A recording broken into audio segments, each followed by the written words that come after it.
Hello friends, welcome back to my channel. Friends எல்லோரும் எப்படி இருக்கீங்க? நல்லா இருக்கீங்களா? நான் ரொம்ப நல்லா இருக்கேன். ஃப்ரெண்ட்ஸ் இன்றைக்கி நம்ம பார்க்க போகிற வீடியோட டாபிக் என்ன அப்படின்னு பார்த்தீங்கன்னா, இந்த மயில்மாணிக்கம் பூச்செடி, அதாவது இதோட இங்கிலீஷ் நேம் பார்த்தீங்கன்னா சைப்ரஸ் வைன். டிஃப்ரெண்ட்டாக இருக்கு இல்லையா? பார்க்குறதுக்கும் அழகாக இருக்கும். இதோட பூக்கள் மட்டும் இல்லை, இலைகளுமே அவ்வளோ அழகாக இருக்கும். ஸோ சின்ன வயசில் நான் பார்த்த செடி இப்போ எங்கள் தோட்டத்துலையுமே பூத்துக்கிட்டு இருக்கு. ஸோ இதை பார்க்குறதுக்கே அவ்வளோ அழகாக இருக்குது. நிறைய பேர் வீட்டு வாசல் முன்னாடி படர்த்தி விட்டுருப்பாங்க.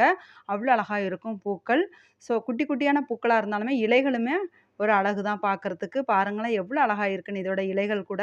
ஸோ எனக்கு ரொம்ப ரொம்ப பிடிச்ச செடின்னு சொல்லலாம் இந்த மயில் மாணிக்கம் பூச்செடி. இதோட வளர்ப்பு முறையை பற்றி இன்றைக்கி பார்க்கலாம். ஸோ விதைகள் என்கிட்ட அவைலபிளாக இருக்குது. நல்ல டார்க் ரெட் கலரில் இருக்குது.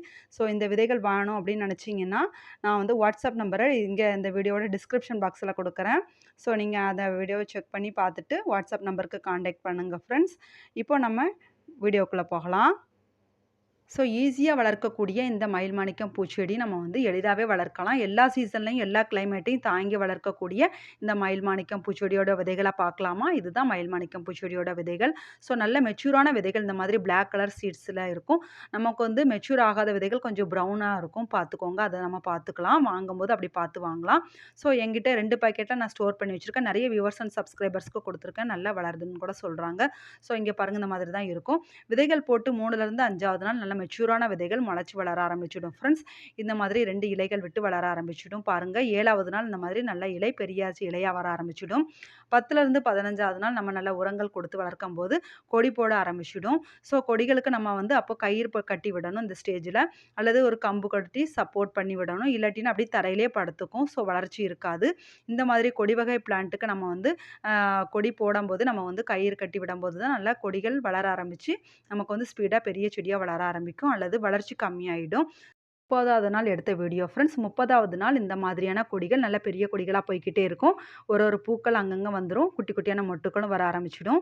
அதுலேருந்து நமக்கு வந்து 1½ மாதத்துலேருந்து 2வது மாதம் நம்ம கொடி எல்லா கொடியிலுமே நமக்கு வந்து பூக்கள் பூக்க ஆரம்பித்து கார்டன் பார்க்குறதுக்கே அழகாக இருக்கும். ஸோ நம்ம கம்புகள் இந்த மாதிரி கம்போ கயிறோ கட்டி சப்போர்ட் கொடுத்து விடும்போது தான் வளர்ச்சி வந்து நல்ல அசுர வேகத்தில் இருக்கும், ஸ்பீடாகவும் இருக்கும். ஸோ இந்த மாதிரி வளர ஆரம்பித்து நமக்கு வந்து பூக்கள் கொடுத்துட்டே இருக்கும்போது பூக்கள்லேருந்து நிறைய காய்கள் வந்து நமக்கு விதைகள் வர ஆரம்பிச்சிடும். நல்ல மெச்சூரான விதைகள் பிளாக் கலரில் இருக்கும். அந்த மாதிரியான விதைகள் நம்ம வந்து கலெக்ட் பண்ணி அடுத்த தொட்டிலேயோ க்ரோ பாக்ஸ்லேயோ போட்டு வளர்க்கலாம்.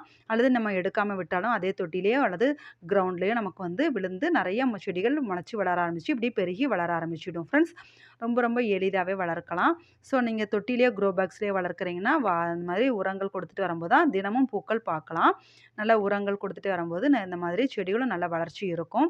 ஓகே ஃப்ரெண்ட்ஸ், நம்ம வாரம் ஒரு முறை வீடியோவில் கார்டன் டிப்ஸ் சொல்கிறதா இருந்தோம். இன்றைக்கி நம்ம டிப்ஸ் என்ன அப்படின்னு பார்த்தீங்கன்னா, இந்த மாதிரியான கொடி வகை செடிகளுக்கு பெரிய க்ரோ பாக்ஸ் அல்லது பெரிய தொட்டி எடுத்து செலக்ட் பண்ணி வளர்க்க ஆரம்பிக்கிறது நல்லது.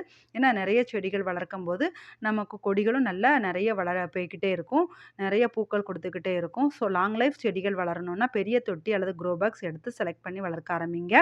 ஓகே, உங்களுக்கு வீடியோ பிடிச்சிருந்தா லைக் பண்ணி சப்ஸ்கிரைப் பண்ணுங்கள் ஃப்ரெண்ட்ஸ்.